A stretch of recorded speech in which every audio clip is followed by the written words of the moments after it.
feel very called to become a member of the Catholic Church. Love the Catholic Church. It's just the best place to be.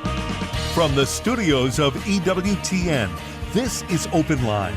In North America, call toll-free 1-800-585-9396. That's 1-800-585-9396. Outside North America, call 1-205-271-2985. You can also send an email to openline@ewtn.com.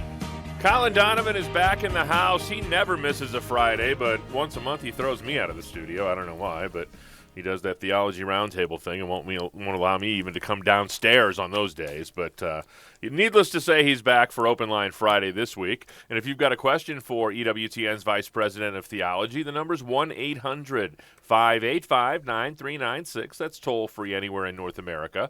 1-800-585-9396. If you're outside the United States and Canada, we'd love to hear from you. Your number is 1-205-271-2985, and we will put you straight, easy for me to say, to the front of the line at 1-205-271-2985. Or you can send us an email, openline@ewtn.com. I'm Jack Williams. The lovely and talented Elena Rodriguez produces the program. And back from a stint on a grand jury is Mr. Matt Gubensky. And we told our listeners earlier in the week that Matt Gubensky was on jury duty, but he was on a grand jury.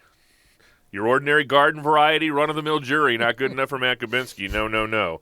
He had to be on a grand jury. And then we are joined, of course, by our Vice President of Theology, your host for this hour of EWTN's Open Line, and President of the Irish Bill Donovan Fan Club in the professional wrestling world, Mr. Colin Donovan. Good to be back, Jack, to a new year. I see it's starting off just the way the last one ended.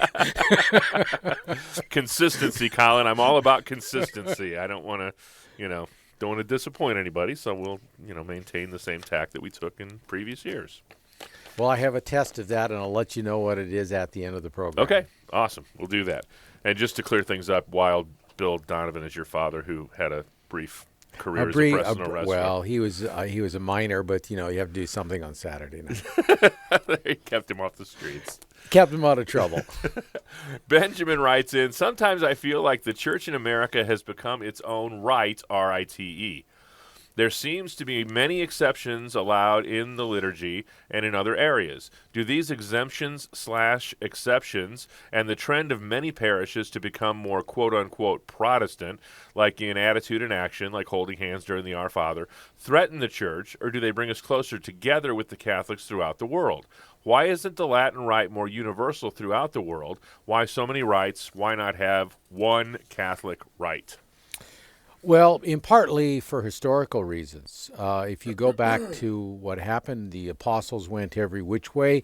They went into different cultures, and in each of the cultures they did what is called, they enculturated the gospel into that culture. And they had to use the signs and symbols that would be meaningful for the people of that culture. And so therefore they appropriated things which were human gestures, and they used those, human manners of dress and so on, and they used those in teaching the gospel. That resulted in a variety of different rites. The Coptic rite in Egypt, the Melkite and the Maronite rite, two different Middle Eastern rites. Syrian and Chaldean, the same thing. Syria and Iraq, slightly different rites. Later on, the development of the Byzantine rite, which was spread up to the Slavic countries and to Russia and so on. And we think of here in the West of the Roman rite, which propagated out of Rome. And wherever the Europeans went, and we know because of the age of exploration, the Europeans went pretty much everywhere, the church went with them. And so it is in fact true that the Latin rite, the rite of the church in Rome, spread everywhere. And that was the particular enculturation of the gospel and of the liturgy and of the sacraments as used to evangelize the people of the Italian peninsula and ultimately Gaul and Germany and Iberia and the British Isles, Ireland, and so on. So this is how it spread. So in some way, it's an accident of history how each of the apostles initiated the evangelization of a particular culture, and particularly the enculturation of the sacraments. And another respect, it is the fact that the Roman Rite has become itself, in addition to being the rite that has a successor of St. Peter at its head, also, and therefore the head of the church, became the most universal from the geographical perspective as well, because of the age of exploration among the Europeans. Now today, we don't have the traditional Latin Mass or the Mass that Pius V instituted universally in Europe after the Council of Trent. But instead, we have the Mass instituted by Paul VI. And in it, there are some options which account for the variety that one sees in parishes. So for the different ways in which the penitential rite can happen. You can have the Confiteor and then the Kyrie, or you can have what is essentially a variation on the Kyrie as a verse and response of the people. So you have these three different ways in which the penitential rite can go forward. And there are other adaptations like that which is permitted for the celebrant to have or for bishops' conferences. And then beyond that, you have abuses where the priest himself decides on his own authority, which means on no authority, that he is going to change something or add something to the Mass. That is truly destructive, because although we are all part of the Latin Rite and are governed by the same norms, that holds us together, that unity with our bishops conference, with the Roman See. But when we step out of that in a particular parish, and it becomes the rite of, St. James the greatest parish, instead of St. James the Lesser and the humble parish, then what you end up getting is a particular rite of that parish which has decided it is now, more significant than the rest of the Latin Church. But as long as pastors, celebrants stay within the forms given and approved by Rome or by the Bishops' Conference, where there have been certain decisions taken there that Rome has also recognized, then we have a universal rite because we are all under the same liturgical authority and ritual practices. We step beyond that, and we cease to be united in those sacramental forms. And this would be true of, say, the Byzantine Rite as well, the Ukrainian Catholic Rite or the Maronite Rite. Priests must follow the forms they were given. If they step outside of those and invent their own, then they are refusing to be subject to that universal norm which applies to everybody but them. So why don't we have one right? Because it'd be impossible. We went all our different ways, and without the means of communication we have today, how would that have been held together during the first 1900 years of the Church's history? With great difficulty. And the other question coming out of that in today's vernacular would be, why don't the bishops just put the smack down on some of this stuff?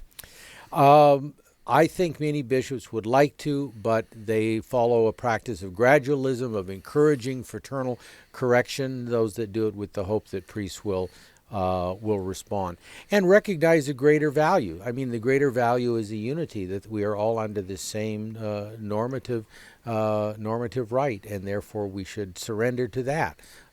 Humility is, of course, the greatest virtue, and that's what it's calling everyone in the church to do, regardless of their right, to submit to the liturgical norms of their particular church, Western or Eastern.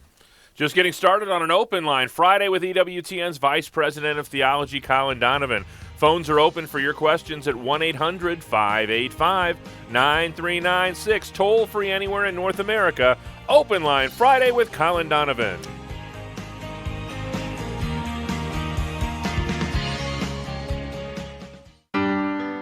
Whether you're at home, at work, in the car, you can follow what he teaches 24 hours each day. We're EWTN Radio. And just to let you know, I'm a returning Catholic because of EWTN. Bless you guys and keep it up. And you're invited to visit our website too. Just log on to www.ewtn.com. That's www.ewtn.com.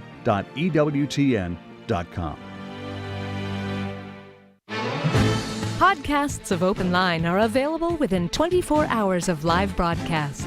Go to EWTN.com and click on Multimedia. It's new. It's Catholic. It's live from our studios at Christ Cathedral. Call Me Catholic with Peggy Normandin. A full hour of talk, interviews, and commentary on faith. Celebrating, exploring, and restoring our Catholic identity in a modern world. Call Me Catholic every Saturday at 1 p.m. Eastern on EWTN Radio.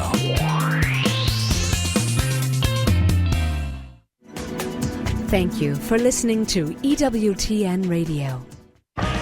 This is Open Line on the EWTN Global Catholic Radio Network. If you have a question or comment, call 1-800-585-9396. Outside North America, call 1-205-271-2985 or send an email to openline@ewtn.com. You know, when Colin answers these questions, he sounds all authoritative and confident, but he is in constant need of validation. So please go to EWTN Radio on Facebook and go to facebook.com/EWTN Radio Network. Hit the like button, and that will put Colin's mind at rest a little bit, that he'll know people like him out there. If you'll like him on Facebook, 1-800. You can't go to 1-800 and like anybody on Facebook, I don't think. But go to facebook.com/EWTN Radio Network. What you can do is call 1-800-585-9396 if you want to talk to Colin Donovan. And that's exactly what Jim in the great state of Nebraska did. He's listening on Spirit Catholic Radio, FM 91.5. Jim, you're on with Colin Donovan. Thank you, and how are you today? Oh, pretty good. Go ahead. That's your question. Good. Sure. Thanks so much. My mom and dad were Catholic. Did not raise my brothers and my sister and I Catholic, but they sent us out the door to the closest Protestant church, and so we grew up. My family, my kids, my brothers and sisters grew up in Protestant churches. So the fact that my mom and dad were Catholic does not mean anything specifically for me, does it? I mean, since we weren't raised in the Catholic Church, I resonate with, I listen to EWTN every day and have for quite a while. I resonate with a lot of the teachings and most of what, you know, really, I don't know, just it's finding a place in my heart. Sure. And, but I doubt if my mom and dad being Catholic would have anything to do with that, or does it? Well, I think it has more to do with God's grace and, you know, your own personal openness to discovering the truth. I mean, it's a firm conviction of most Catholics you talk to, especially those, say, in theology, apologetics, philosophy, that if a person is seeking the truth, they may not immediately conclude, as we Catholics obviously believe, that the church is what Christ instituted for the salvation of the world. But their openness to the truth and their willingness to suspend judgment based on preconceptions of the faith or the teachings of the church ultimately is a grace and will lead them into the truth. And sometimes that may not happen at their life, and we leave, you know, during their life, that we leave to God the judgment of that. Now, as far as yourself is concerned, unless your parents baptized you in the Catholic Church, and you know that, then you're not a Catholic canonically, even by our law. If you are baptized already, it's a fairly easy proposition to come into the church. Should that be where the Spirit leads you, as I am confident He would. But there's neither, there's nothing for or against your situation. So I would say follow the truth as it leads you, and ask God to do that to you. Ask for the graces to follow that wherever discovery leads you.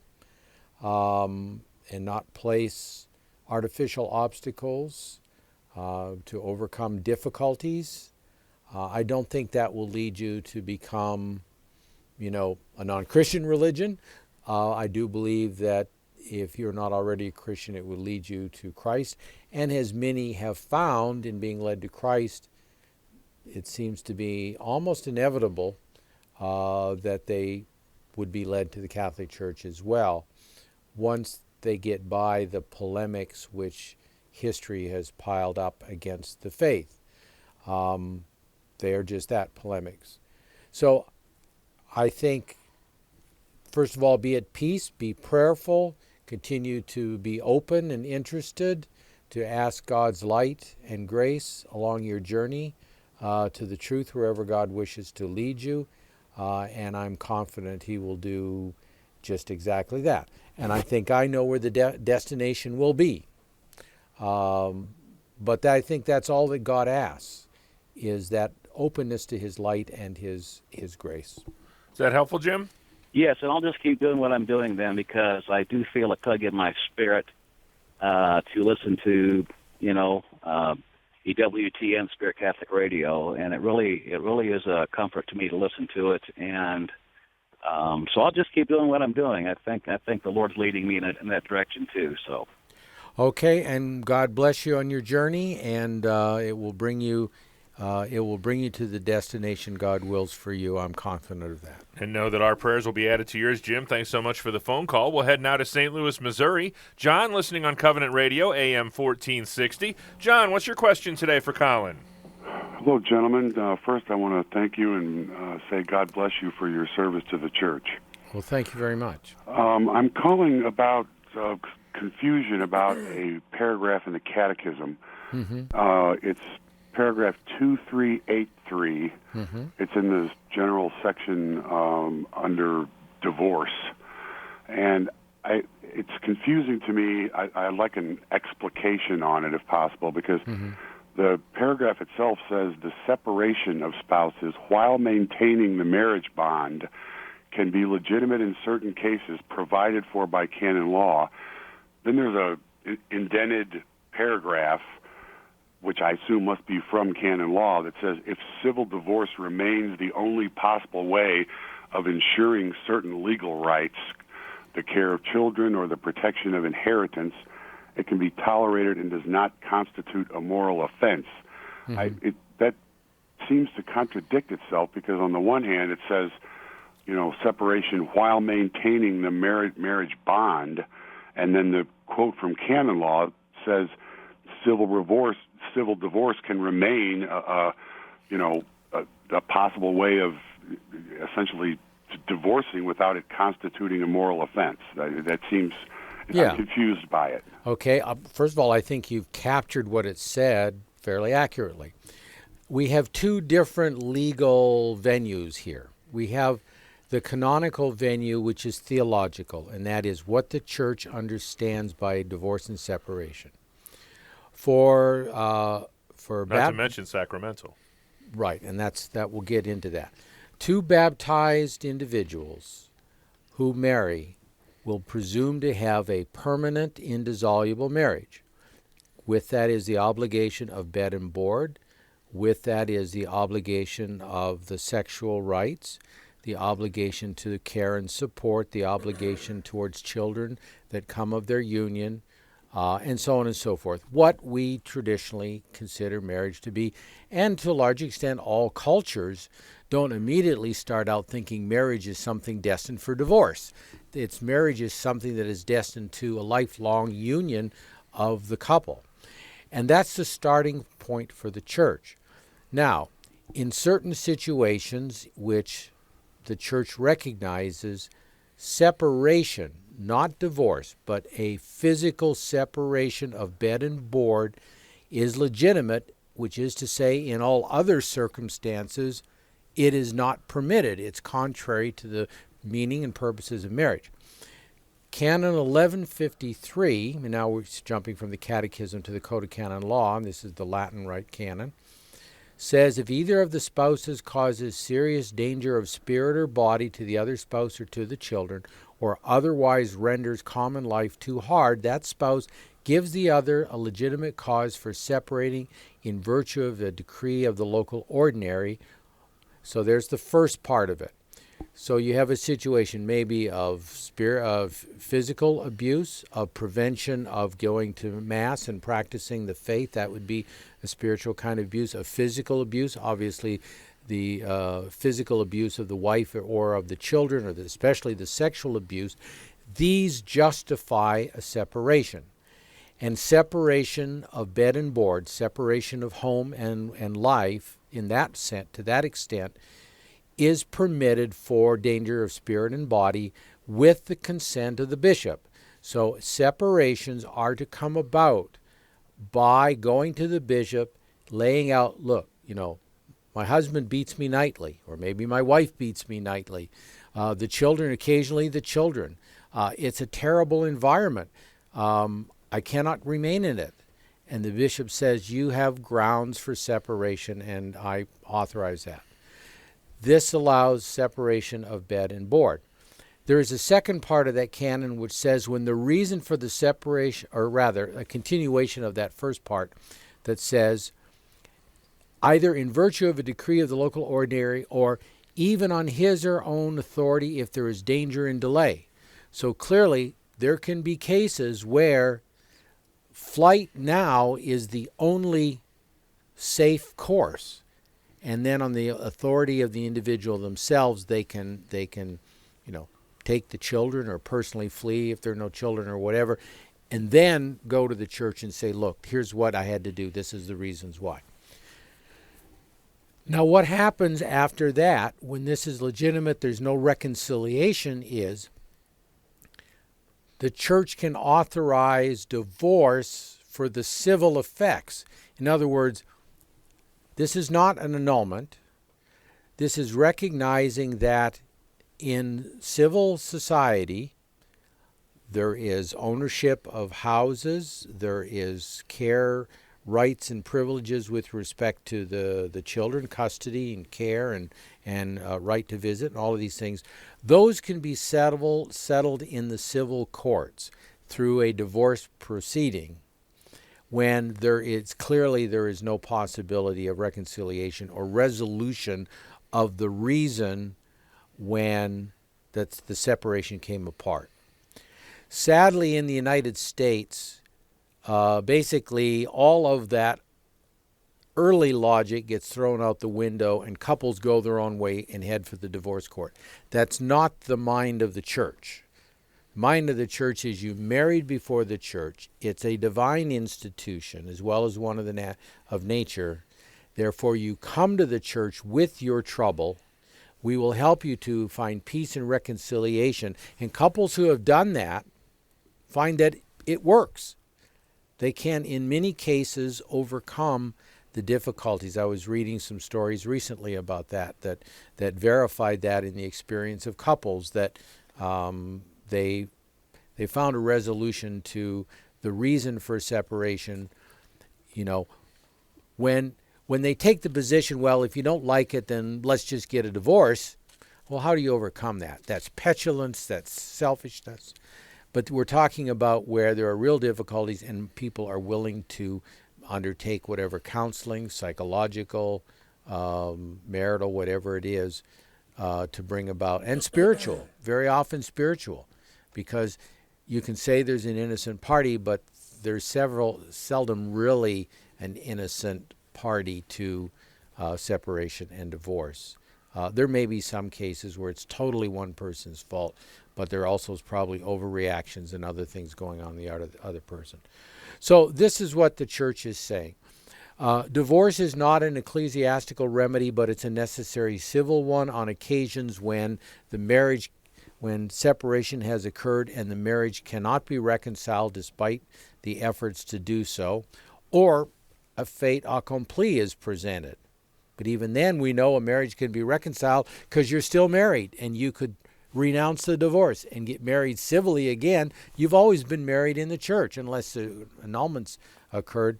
So these are all of the factors that are necessary to think through and consider in trying to understand both what the Catechism is saying there about separation and divorce and what the canon law itself provides in the case of couples in great spiritual or physical, moral harm within a marriage. Open Line Friday with our Vice President of Theology, Colin Donovan.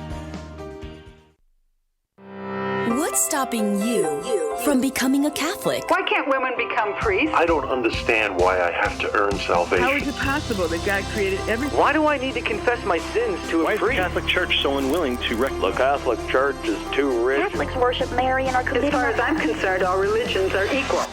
Call to Communion with Dr. David Anders. Monday through Friday, 2 and 11 p.m. Eastern on the EWTN Global Catholic Radio Network. I've heard the complaint many times that people in ministry should stop talking so much about chastity and just focus on more pressing social justice issues. But anyone who's worked with young people knows better than to make that false distinction. Well-documented studies show that the younger a teenage girl gives up her virginity, the more likely she is to live below the poverty line. Teenage girls who are promiscuous are 6 times more likely to attempt suicide, and boys are 2 times more likely to suffer from depression. 25% of college students graduate with an STD. People who wait until marriage almost double their chance of a happy marriage. And according to a study of 14,000 teens, those who were abstinent in high school were 60% less likely to be expelled, 50% less likely to drop out, and nearly twice as likely to graduate from college.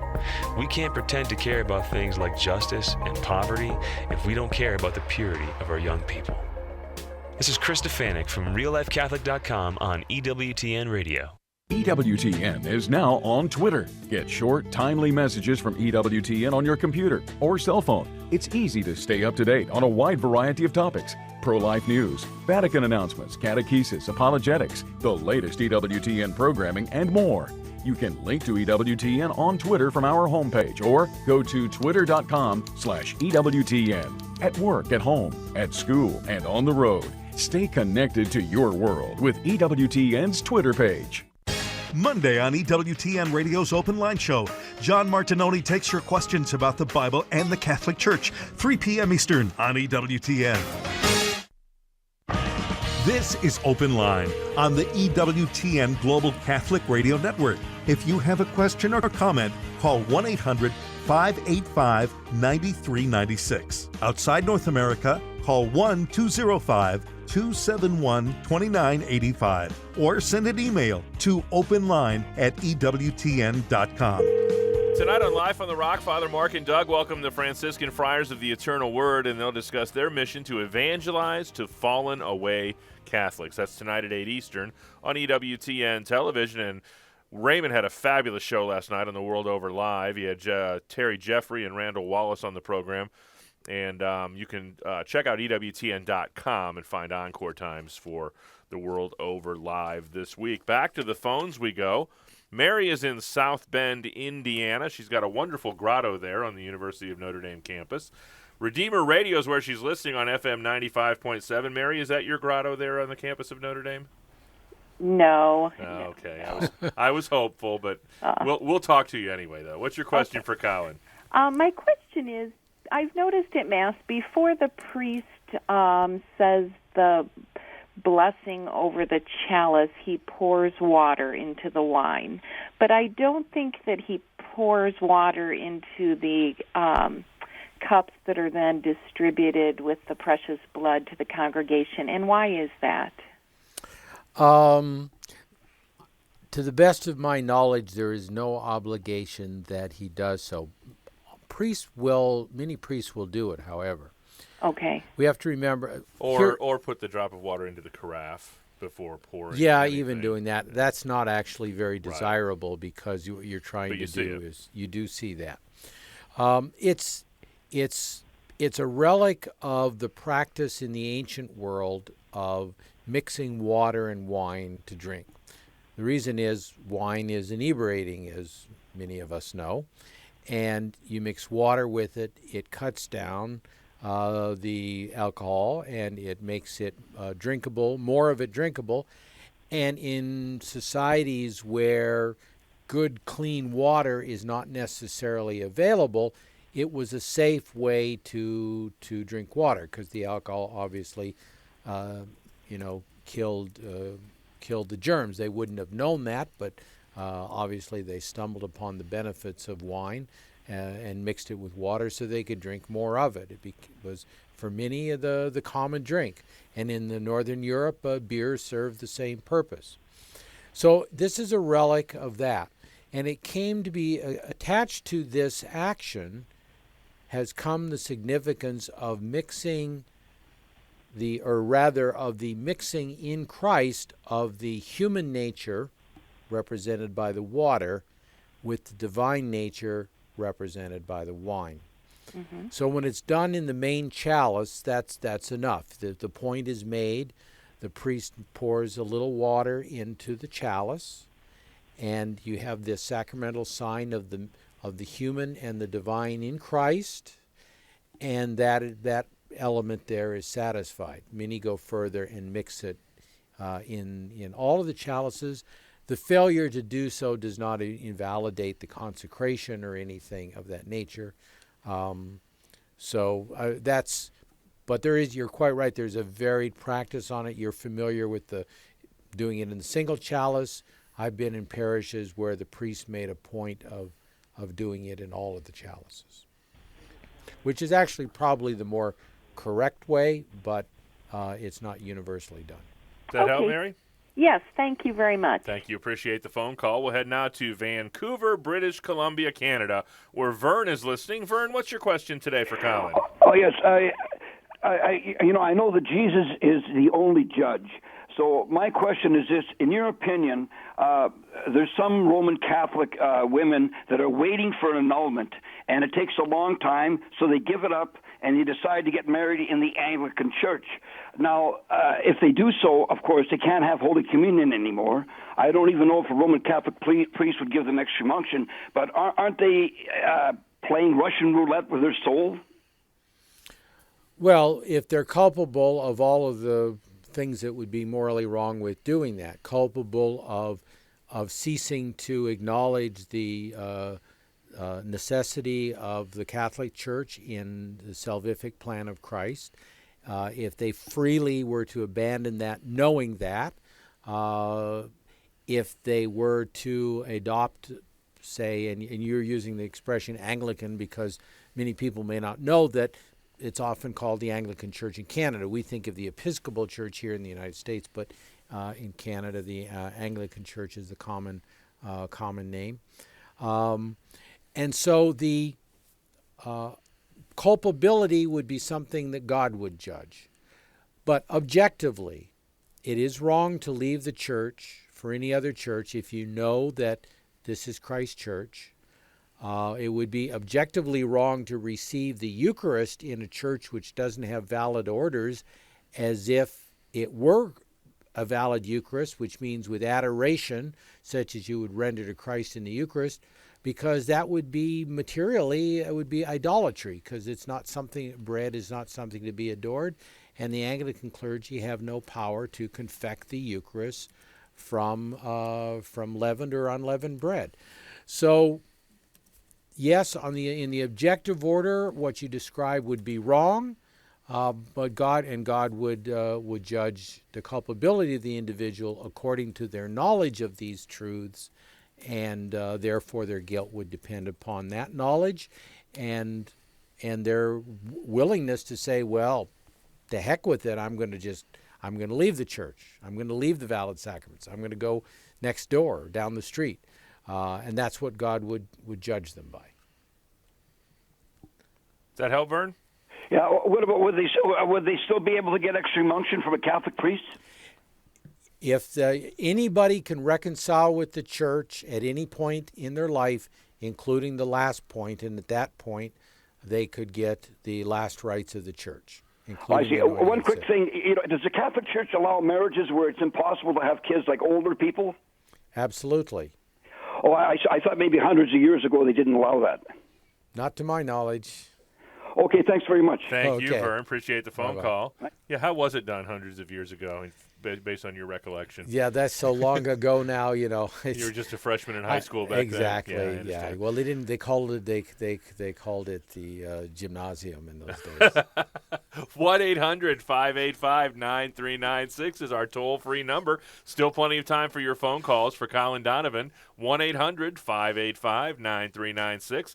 Randy's in South Carolina listening on AM 730. Randy, what's your question today for Colin?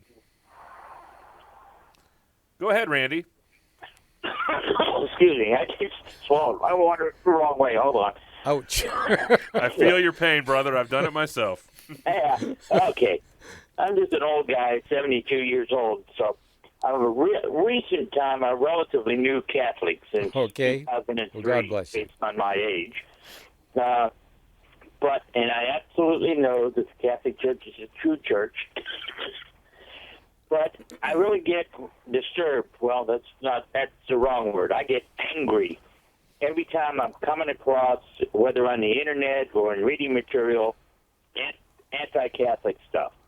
Sure. Even from Catholics who now are turning around, and I've seen more stuff on John Paul is an anti-pope, Francis is an anti-pope, so-and-so is an anti-pope. Yep. Why are these people even allowed to even say they're Catholic?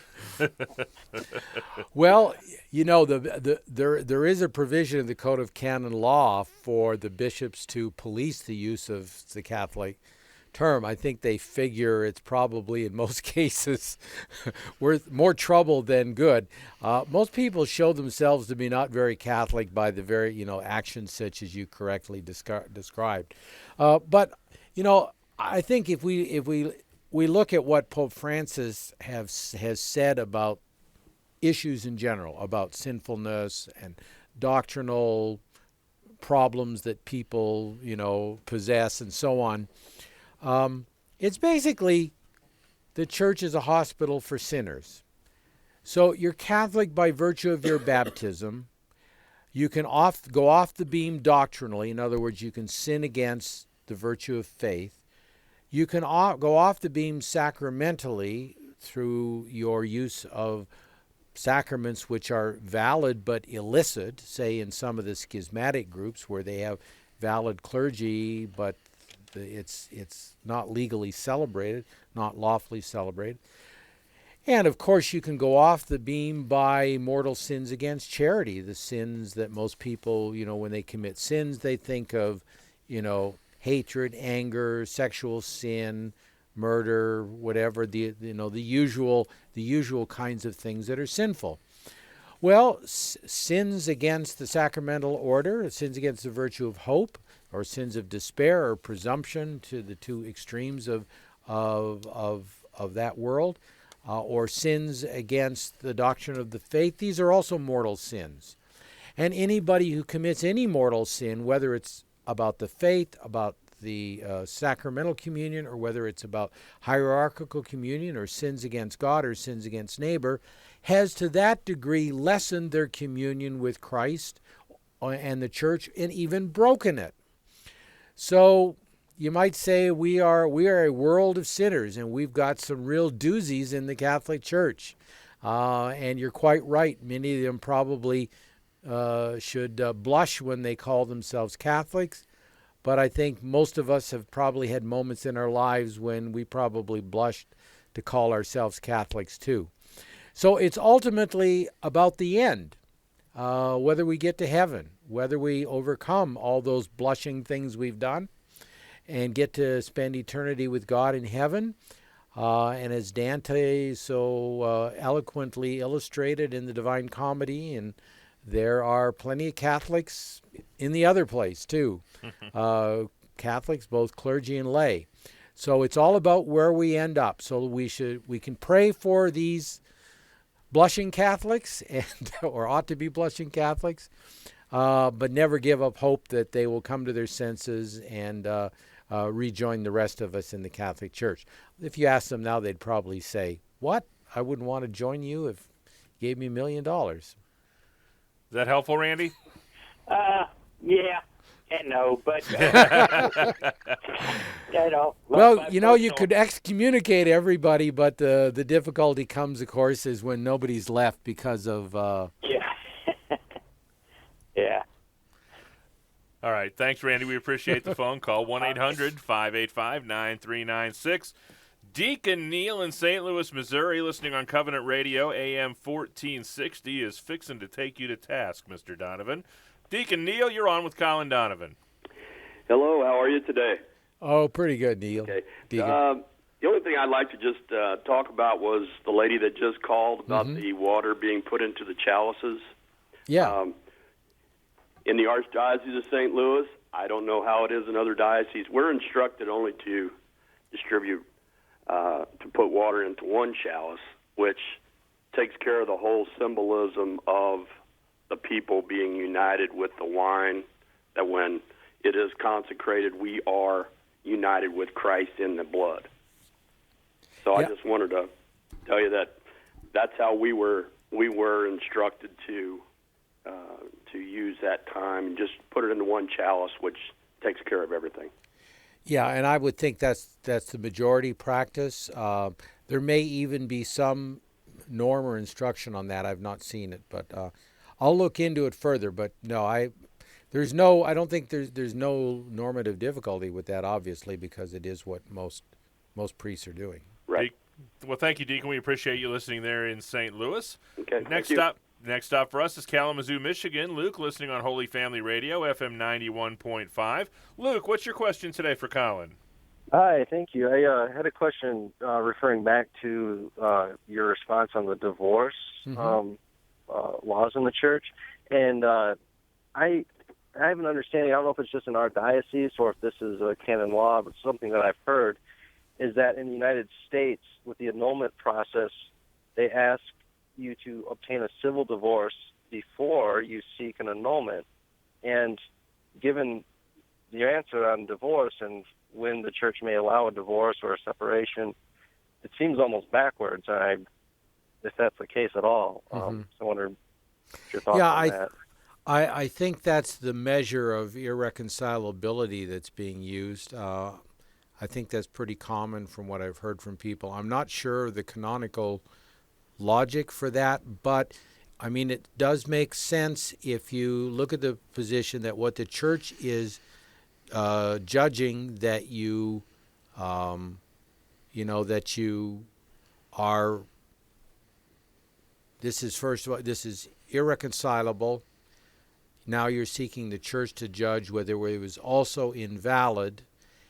And frankly, I think most couples are presenting that already if they haven't done so already. If they haven't done it already, they're on their way to doing it. So I'm not exactly sure what the logic is there, but the church can't resolve that situation. That's a civil matter. So it's probably in the nature of settling all of that before the church even begins to undertake the question of the validity of the marriage itself. Presumably, it's a statement as well on the part of the parties that, this is not, we're not getting back together.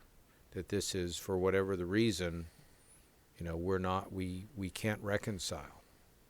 There's either no possibility of it, or no ability to overcome, say, the spiritual or physical harm that was done in the marriage. So, having never been in that boat, I can only speculate as to the advantages of doing it either way. Right.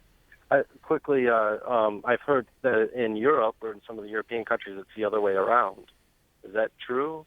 Do you know? That I don't know. Okay. I don't know that. Well, thank you very much. Thank you, Luke. We appreciate the phone call. We'll stay in the great state of Michigan. Maureen is in Michigan. Maureen, what's your question today for Colin? Oh, hi, Colin. A simple question. Did Vatican II dictate that there should be elimination of the votive lights, and in the old times when we used to have statues and votive lights in front of the statues, and we senior citizens would go up and light a candle and say a prayer and so forth. I was recently in a conversation with a gal that said that the reason we do not have that anymore in most of the churches is because of superstition that the church has stated that in some way, or I don't know if Vatican II or not, that to avoid the superstition, we no longer have these votive lights in. Well, I lived for 4 years in Rome, and if that's true, then the Bishop of Rome needs to be reported to the Pope for violating that canon of Vatican II. No, that's here not in the U.S., where most of our churches don't have. There's one church I go to that does. I don't know that's true. I've been all over the country, and I've found votive lights in plenty of churches. And the cathedral here in Birmingham, within the last 3 or 4 months, has just reinstalled votive racks in front of both Jesus and Mary at the front of the church. Yeah, sometimes it's a practical difficulty. I'll alert this lady when we come to our Bible study again. So there has nothing to do whatever with superstition that the church is trying to say, okay, let's stop all this lighting a candle, and you think you're going to get your blessing or whatever if you light a candle. No, what Vatican II did encourage was not the multiplication of statues. You could go into a Catholic church 40, 50 years ago, and find Our Lady of Sorrows over here, Our Lady of Guadalupe over here, Our Lady of Grace over here. A multiplication of Marian statues, or if the church was dedicated to St. Francis maybe, and different saints. And so that should be a little bit more restrained, I guess you could say, was what was called for. Reduction of the number of altars. So today, if you have a side altar, very often will contain the Blessed Sacrament or maybe the statue of Our Lady on another at another side altar, something like that. Instead of half a dozen side altars.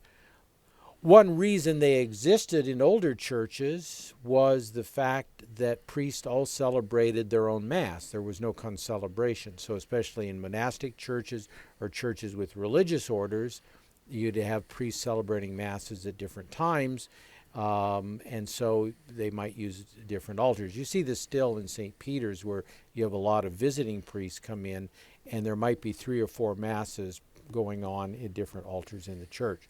So outside of that unusual situation, architecturally, some of that was cut back. But it had absolutely nothing to do with superstition. It was to have a certain pious order in the way things were done in the church, that the greatest glory would go to Jesus and the Blessed Sacrament present, and then to Our Lady, and then in the saints in their proper order, without, overly multiplying the number of statues in a particular church, especially a parish church. And as for votive candles, maybe in some places fire codes, but I haven't heard that very often either as an excuse for it. It's usually the disposition of local authorities as to what they think is important and maintaining. Personally, I think the votive lights is an important thing to maintain because the communion of the saints is important to give a witness to.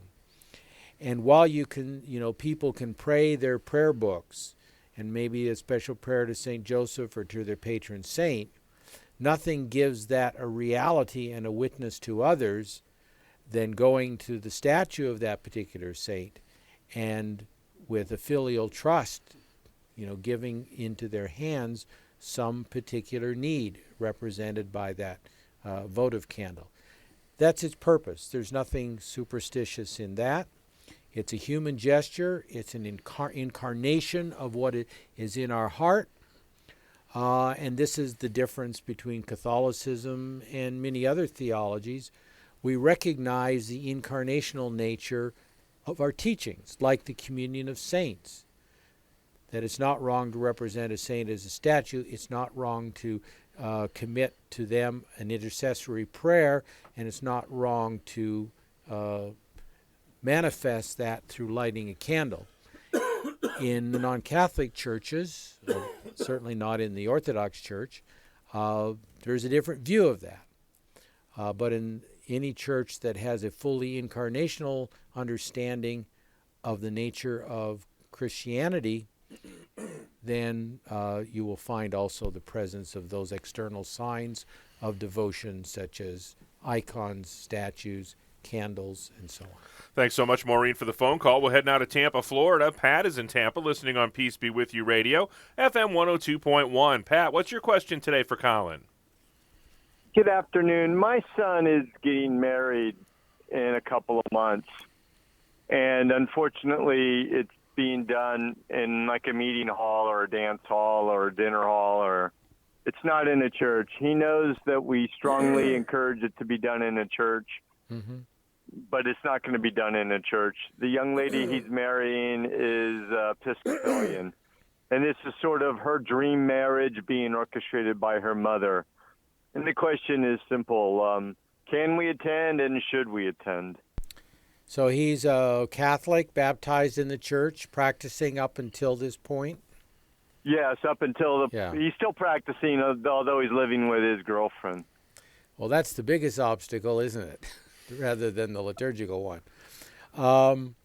You know, he can get married before the Episcopal priest, pastor, as witness.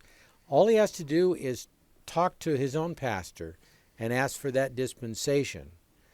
I would also encourage him to separate their living arrangement. Sociologists have shown such marriages have a much greater likelihood of divorce, because if you've established the principle that fidelity doesn't mean fidelity with this person in marriage, you've established the principle that fidelity doesn't mean fidelity with this person in marriage. So on both grounds, he can correct him. It's within his hands to do. Get the dispensation and recognize that he's a human being with the same weaknesses of all of us, and what he is doing is a sign of infidelity to this woman, because he's saying, I want what I want now, we want it, what do we really need a marriage for? That's just the dream marriage of the mother. Well, if they want it to be the dream marriage of the couple, they should separate, live chastely until marriage, and marry in the church, and in his case, after a good confession, and then in the rite that she wants in her church. That all can be done. All of that can be done. We are flat out of time. You said you were going to quiz my consistency at the beginning of the program. Do you remember what it was? Yes. You didn't bring up Saskatoon, but then it came up on its own. Okay, so. I got you. On behalf of our host, Colin Donovan, our producer, Elena Rodriguez, call screener, Matt Gubensky, I'm Jack Williams, thanking you for taking some time out of your day. Back at it again on Monday. Elena Rodriguez will be sitting in for me as I'll be visiting my parents this upcoming weekend, so we appreciate Elena doing that. And John Martinoni will be in the house taking your phone calls. Until we get together then, God bless.